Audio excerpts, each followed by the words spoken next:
Michael Jordan é considerado por muitos como o maior jogador de basquete de todos os tempos. Com quase 2 metros de altura e uma capacidade atlética sem igual, Jordan pode parecer um homem bem destemido, mas há algo que poucos sabem: o ex-jogador tem medo de água. Como contado na biografia Michael Jordan The Life, quando criança, ele e um amigo foram puxados por uma forte corrente marítima, mas apenas ele saiu vivo. E desde então, Jordan não se dá bem com mares e piscinas. Por que as fobias parecem algo tão irracional? Por que pessoas adquirem medos de coisas aparentemente sem sentido, como espelhos, palhaços ou umbigos? Por que Jordan não conseguiu reverter seu medo simplesmente aprendendo a nadar, já que ele é um grande esportista? Assista o vídeo até o final, que hoje vamos explorar todas essas características das fobias. Diz a lenda que Alexandre o Grande, antes de suas batalhas, não rezava para o deus Ares, o deus da guerra, mas sim para o filho dessa divindade, o deus Phobos. Phobos era o deus do medo e do pânico, sentimentos muito comuns nos campos de batalha. Então Alexandre dava preferência a recorrer à ajuda de Phobos para diminuir seus medos e aumentar o temor dos seus adversários. É de Phobos que deriva a palavra fobia. Nós chamamos de fobias específicas o medo ou a ansiedade muito acentuados de um objeto ou de uma situação. Na verdade, não é incomum que indivíduos tenham fobias de mais de uma categoria de estímulos. Para fazermos o diagnóstico desse transtorno, os sentimentos de medo devem ser diferentes daqueles que são comumente observados no nosso dia a dia. Geralmente, a presença do objeto temido desencadeia uma reação imediata de medo intenso e, por isso, é evitado ao máximo pela pessoa ou suportado, mas com muito sofrimento. Ou seja, a fobia é uma reação desproporcional ao perigo apresentado pela situação temida. Por exemplo, um medo excessivo de barata pode levar alguém a entrar em desespero, chorar, gritar por socorro e deixar o local onde está sem que haja nenhuma tentativa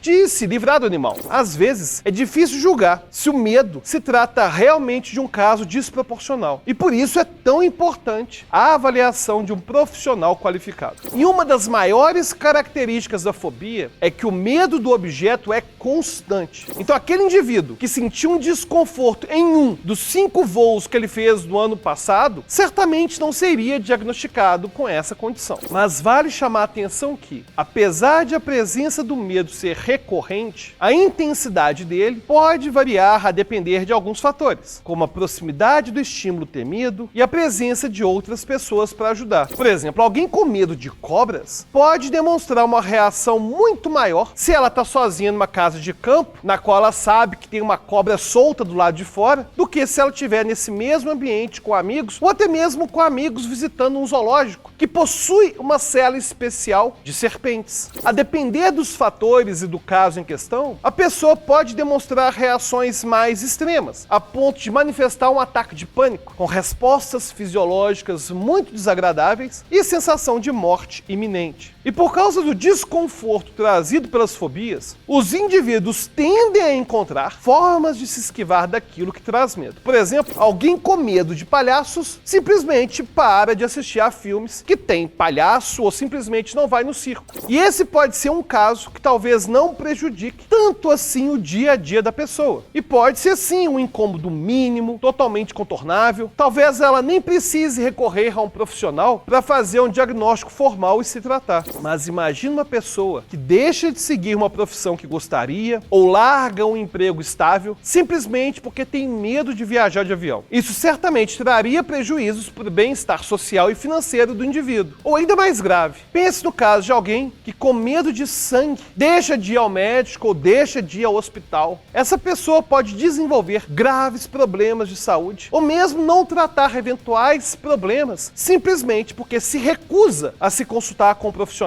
Estamos vivendo uma pandemia. Imagine alguém que tem um medo excessivo, uma fobia de agulha. Como que essa pessoa vai poder se vacinar? Esses são apenas alguns exemplos de como que a esquiva daquilo que dá medo pode acabar prejudicando a vida de alguém que tem esse transtorno. E em geral, a primeira estratégia utilizada por alguém que tem fobia é simplesmente se esquivar. E ele só procura um profissional quando várias experiências negativas acabam fazendo ele admitir que ele precisa de ajuda. Mas vamos voltar a uma de de nossas perguntas iniciais. Por que existem tantos tipos de fobias e como que elas se desenvolvem? Talvez seja fácil compreender alguém que tem medo de cobra, mas não é tão fácil assim entender a alectorofobia, que seria o medo de galinhas. Ou por que existe a talassofobia, que é o medo do mar, e penterofobia, que é o medo da sogra. Existe até mesmo a fobofobia, que é o medo de sentir medos. Para compreendermos a variedade de fobias, vale saber que não há um único gatilho para fazer um grande medo nascer. Por exemplo, um evento traumático, como aconteceu com Michael Jordan, pode sim ser um desencadeador de um medo extremo, mas a pessoa não precisa passar por um evento traumático. Às vezes, o simples fato de observar alguém vivenciar uma situação amedrontadora já é suficiente para ser um pontapé inicial para ter uma fobia. Por exemplo, ver alguém que ficou preso no elevador. Aí a pessoa começa a ter medo de elevador. Uma outra possibilidade é quando há uma atenção social a um problema específico, como um acidente aéreo, que pode levar alguém a ter medo de voar. É possível também que tenha acontecido uma associação entre uma situação e o sentimento de medo. Para explicar melhor, vamos voltar a um dos casos mais famosos da psicologia experimental. O psicólogo John Watson realizou na década de 1920 um polêmico estudo para tentar condicionar o comportamento de medo em alguém, ou seja, tentar fazer a pessoa emitir a resposta de medo diante de um estímulo que antes era neutro. E para isso, ele usou um bebê como cobaia, que ficou conhecido como Pequeno Albert. Na história da psicologia, são cheios desses experimentos completamente antiéticos. Muitas pessoas dizem que questionaram Watson: como que você vai fazer um experimento desse com um bebê? E a resposta: não se preocupe, ele é um órfão. Como assim? Ele é órfão, então não tem problema.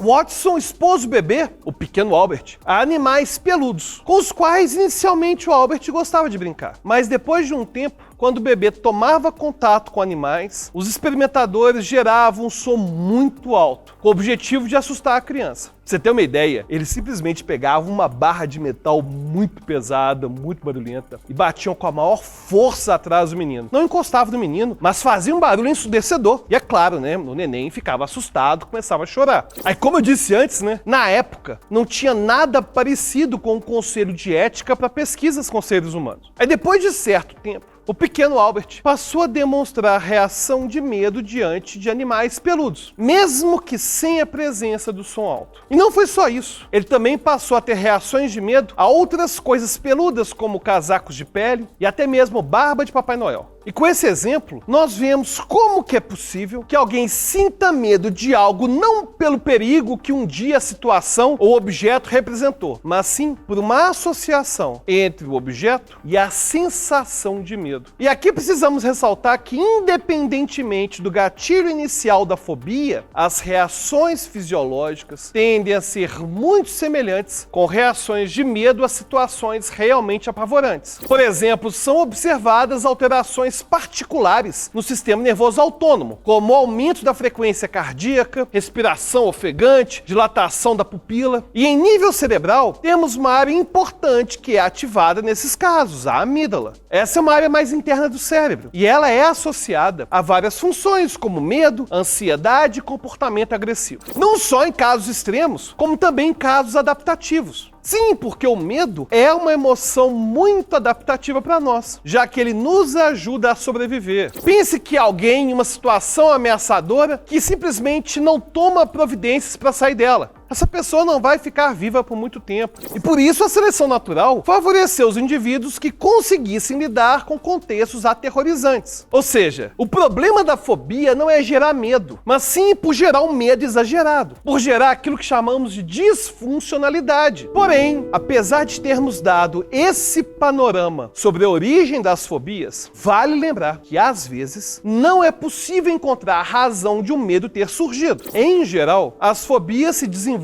antes dos 10 anos de idade. E a maior parte das pessoas não se lembra de como que elas surgiram, como que elas se desenvolveram. Pode ter sido por qualquer um dos motivos que falamos antes, ou por qualquer outro gatilho que não abordamos aqui. O importante é que, assim como outras condições que falamos nessa série, tanto causas genéticas quanto causas ambientais vão influenciar no fato de alguém ter uma fobia específica. O ideal é que, quando identificada, o indivíduo possa buscar ajuda para tratar o medo, principalmente se esse medo medo tem influenciado na sua qualidade de vida. Atualmente temos não só intervenções psicoterapêuticas, mas também intervenções medicamentosas para os casos mais graves. E cada paciente vai demandar um tipo de acompanhamento. Mas uma das técnicas mais conhecidas envolve a chamada dessensibilização sistemática, que consiste na aproximação gradual do estímulo, mas de forma segura. Essa aproximação é dentro daquilo que a pessoa tolera, já que, se o profissional tentar ir além do que o paciente dá conta, o caso pode se agravar. Por exemplo, alguém pode ter muito medo de aranhas, mas não ter problemas ao ver fotos de aracnídeos. Então esse poderia ser um dos primeiros passos do processo, para depois, digamos, expor a filmes, expor a aranhas de brinquedo. É claro que essa é uma simplificação de como que o processo vai funcionar, e ele pode durar meses, e deve sempre ser feito por um profissional qualificado. Estamos apenas falando sobre as bases desse tratamento, já que ele se mostra eficaz para ajudar a diminuir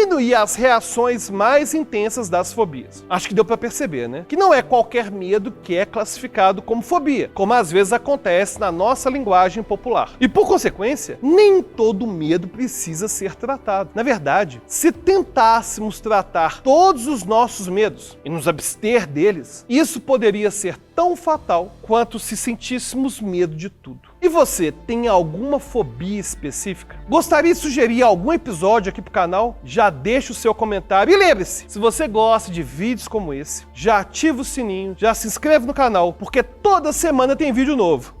E até a próxima.